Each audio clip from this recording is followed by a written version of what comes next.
actually. I've loved it since I was a child for the reasons that I don't think my parents read me poetry, but I had a kind of a feeling I liked the sound of the pattern it made. I found I could learn it very quickly. I loved the shrunkenness of words, that just a few words could make such a delicious taste, such a brilliant image.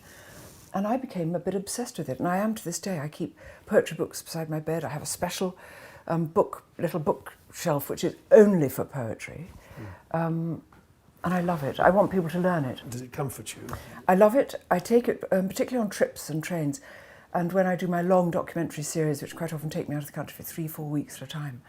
I try to learn poetry. I'm getting worse at it.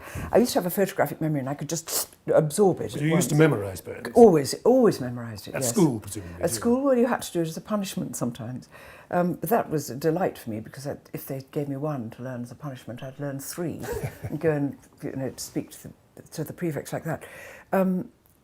But I do try to learn them, and I find that if you read them aloud till you get the metre of how the poet meant it to sound.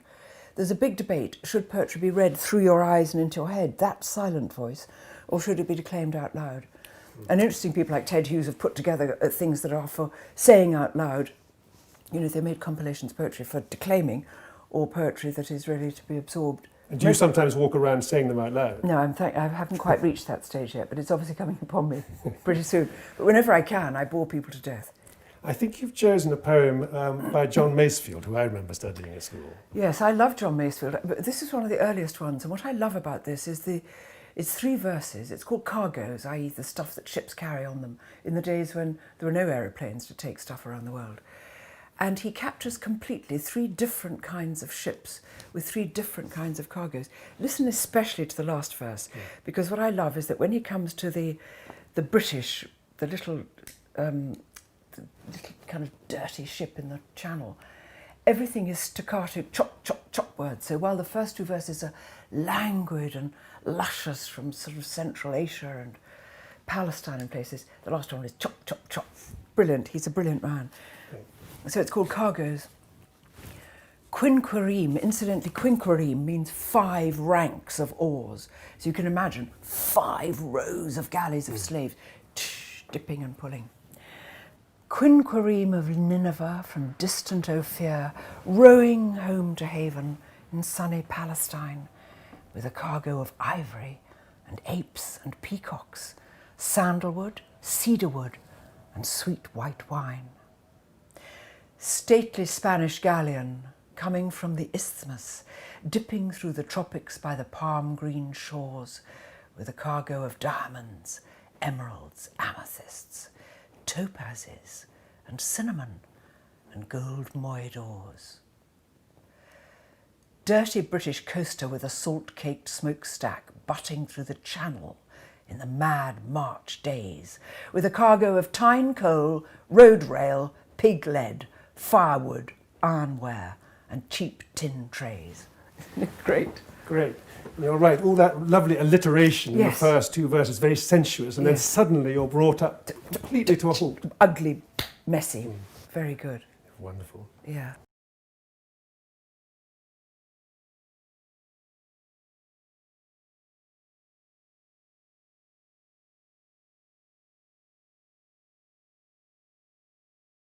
You also love Keats, don't you, as a poet?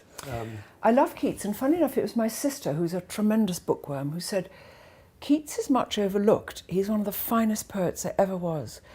And although the words he uses are sometimes a bit old-fashioned, and he's talking about a time so far away from today, when people winnowed the crops they brought in, and people understood the smell of barns and the sound of the end of a day of harvest and things like this.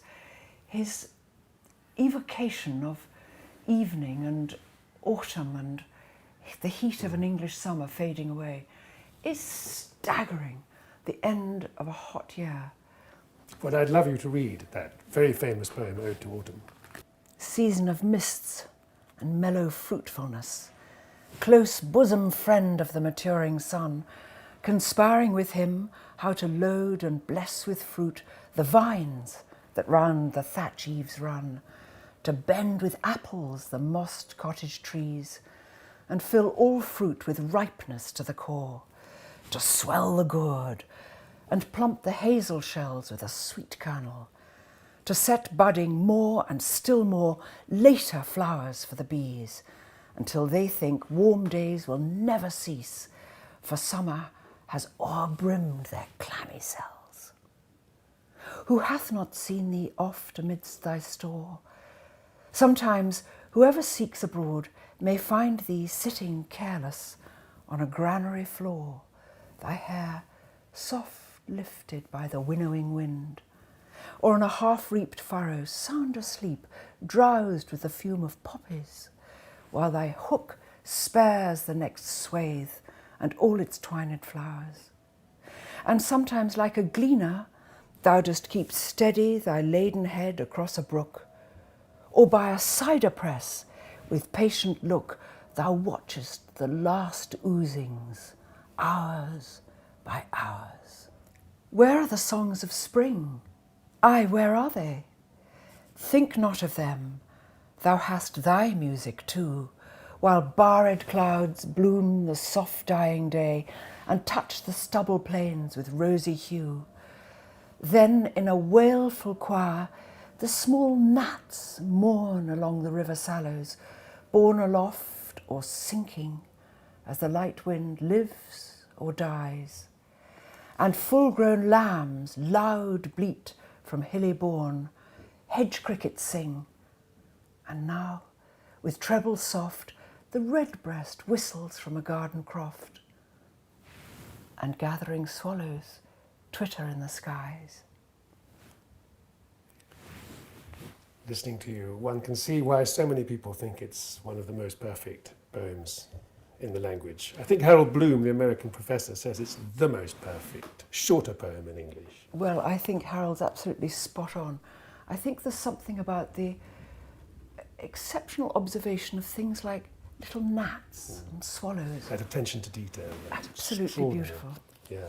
And also the way it moves from morning, busy morning, into the afternoon in the second stanza and then into sleeping. dusk.